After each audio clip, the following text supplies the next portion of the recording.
Horlama, boşanma sebebi olabilir mi? Olmamalı. Siz horlar mısınız? Herkes horlar. Kim horlamaz? Ölüler horlamaz sadece. Bir dönem çok modaydı. Lazerle horlama ameliyatı yapardık. İşte lazerle lokal anesteziyle yapıyorum. Çok öğürtüsü var. Aleti koyuyorum. Öğürü. Aleti koyuyorum. Bir hale geldi ki Hasan gözü şişti böyle öğürmekten bir hal. Karısı da bekleme sonunda. Bu arada ameliyatın yarısına geldik. Normalde 3-5 dakikalık işlem. Uzadı. Küçük dilin yarısına kadar geldik. Doktor bey dedi ameliyatı yarım bıraksak olur mu dedi. Olur dedim. Karımı çağırır mısınız dedi.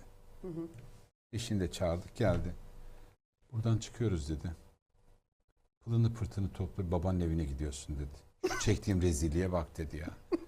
Şu çektiğim rezilliğe bak dedi ya. Ben bu ameliyatı senin için oluyorum dedi ya. Git dedi Yazık babanın ya. evine dedi ya.